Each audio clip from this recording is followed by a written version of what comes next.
Next വളരെ പ്രധാനപ്പെട്ടതായ heat engine. എന്താണ് heat engine നോക്കാം. ആ പേര് തന്നെ ഉണ്ട് എഞ്ചിൻ. എന്തിനാണ്? അപ്പൊ എന്താ ശരിക്കും വാഹനങ്ങൾക്ക് എഞ്ചിൻ ഉണ്ട്.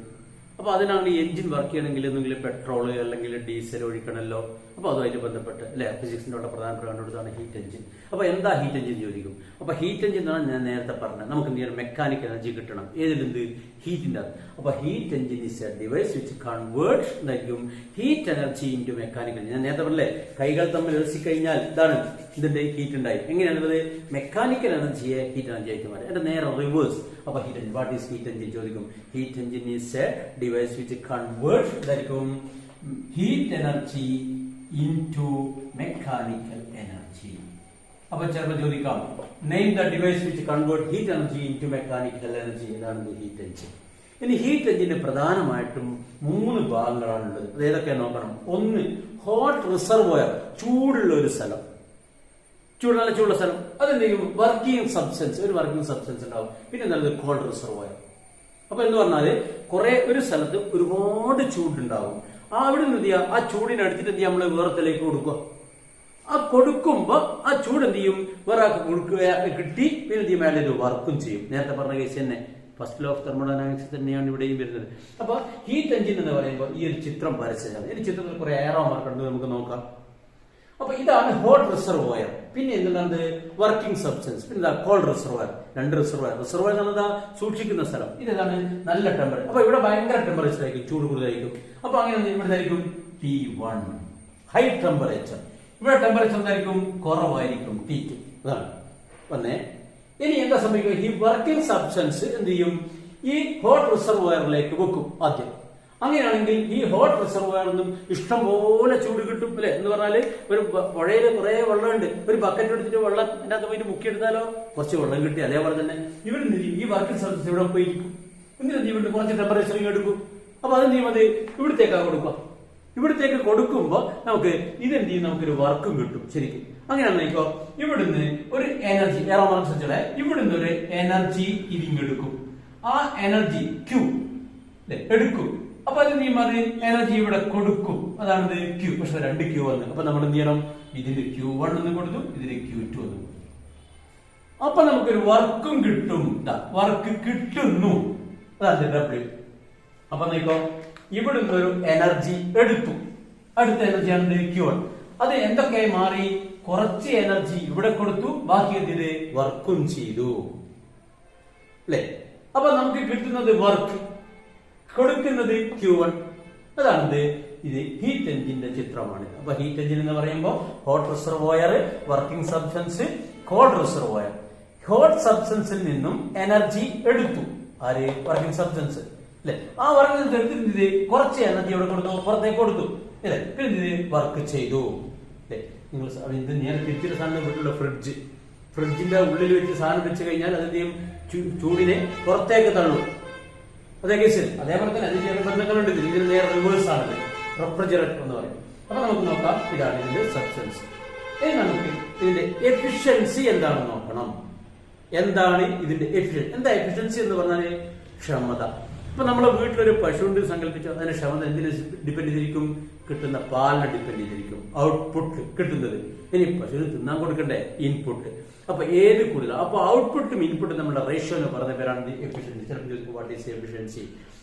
Efficiency is equal to output by input. Output ഏതാണ് നമുക്ക് കിട്ടുന്നത്, Q1 W/Q1. ഇതിന്റെ ഇക്വേഷൻ നമുക്ക് ഉണ്ടാക്കണം. ജസ്റ്റ് ഇത് മാത്രം പോരാ.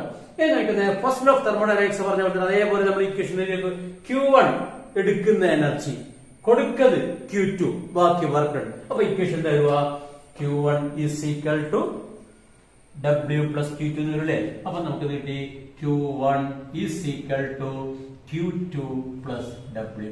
അങ്ങനെയാണെങ്കിൽ W എന്തായിരിക്കും, W is equal to Q1 minus Q2 അല്ലേ.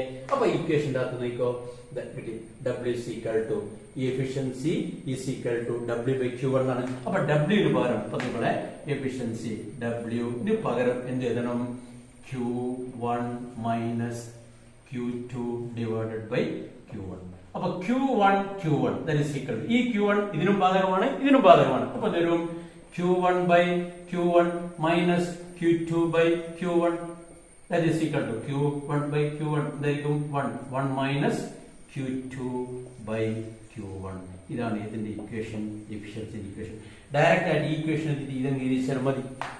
ഇനി ഇത് എനർജി ആയിട്ട് ടെമ്പറേച്ചർ, ഇനി ടെമ്പറേച്ചർ ആയിട്ട് കണ്ടു കഴിഞ്ഞാൽ ഇതേപോലെ ജസ്റ്റ് എങ്ങനെ 1 മൈനസ് T2 by T1. ഇതെങ്ങനെ വന്നെന്നുള്ളത് നമുക്ക് work done in isothermal adiabatic ആയിട്ട് കമ്പയർ ചെയ്ത് കിട്ടേണ്ടതാണ്. അത് ഒരു സ്റ്റെപ്പ് ഉണ്ട്, അത് നിങ്ങൾ പഠിക്കണം.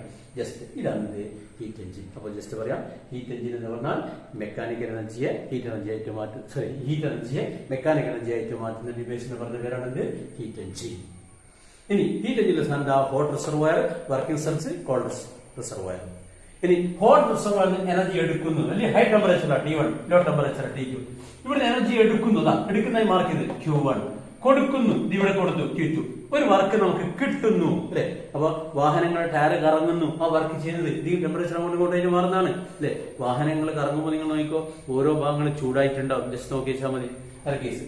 അപ്പൊ ഇനി നെക്സ്റ്റ് പഠിക്കേണ്ടത് ഈ ബ്ലോക്ക് ഡയഗ്രാം, ഈ ചിത്രം വരച്ച് പഠിക്കണം. ഇനി അടുത്തെന്താണ് efficiency equation. Efficiency equal to output by input. ഔട്ട്പുട്ടിന് നമുക്ക് ഏതാ കിട്ടുന്നത്, വർക്കാണ് കിട്ടുന്നത്.